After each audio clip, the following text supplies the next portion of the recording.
Dr. Farhad Rezaei, an international relations expert and author of several books on Iran, is closely monitoring the explosive situation there. He joins us now to discuss.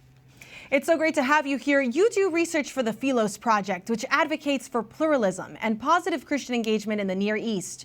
Your current work focuses on Iran and violations against religious minorities in the Middle East. Can you give us a better understanding of what's happening right now with these protests?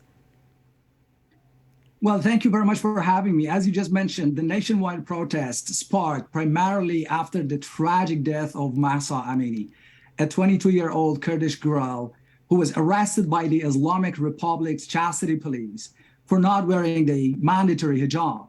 She died in custody because she was brutally beaten, and her death caused rage among Iranians. But that was only a trigger point.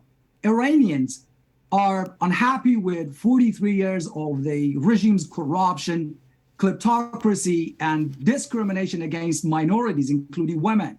And they're also angry, they're also unhappy with the regime's destructive foreign policy, which basically triggered global and US sanctions. That's what inspired the entire nation. And that's why people are calling for changing the regime rather than changing a particular policy.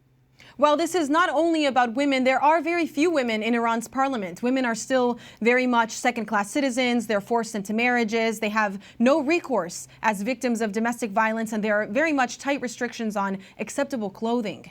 Is this the first counter-revolution that has to do with women in Iran? Is that what's really at stake here? That's right. Women in Iran are brutally discriminated against. The Islamic Republic imposes discriminatory Sharia law on them, which basically considers women as the second-class citizens.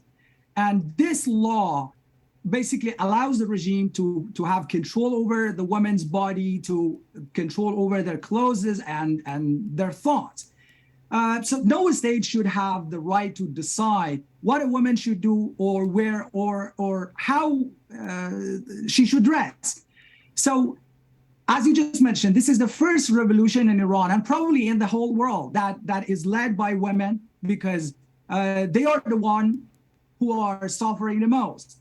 Now they are taking to the streets to fight for their freedom. They're burning their headscarves, which they believe is the most visible symbol of religious apartheid.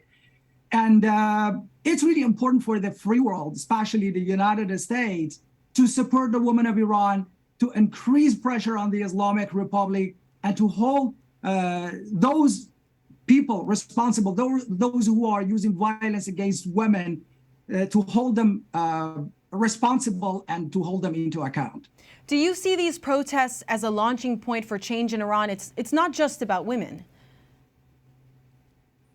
Well, in my opinion, the change has already occurred. The Iranian society's relationship with the Islamic Republic, with the regime, has entered a whole new phase. And that cannot go back to what it was before the death of Montse Alvarado. So there's been a paradigm shift, a big paradigm shift in the Iranian society. And this paradigm shift is, this regime is illegitimate. Its policies cost the whole nation dearly, and more importantly, it cannot be reformed, but should be changed and overthrown via revolution. And this is really important, and the regime cannot put them back into the box. So this is going to continue until the regime collapses. And I believe it's our moral responsibility to help those people in Iran, especially to help the women, to continue their courageous fight against the Islamic Republic. In knowing that and calling for action, what do these protests mean for U.S.-Iran relations and the prospects of getting the Iran nuclear deal back on track? In my opinion, the United States should fundamentally reassess its Iran policy.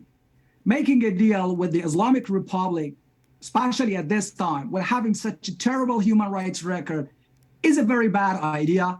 And of course, it's counterproductive, because making a deal requires lifting sanctions on the Islamic Republic. And this will enable the regime to fund its coercive apparatus rather than empowering the Iranian women. One last point, the United States should have every incentive to support the Iranian people.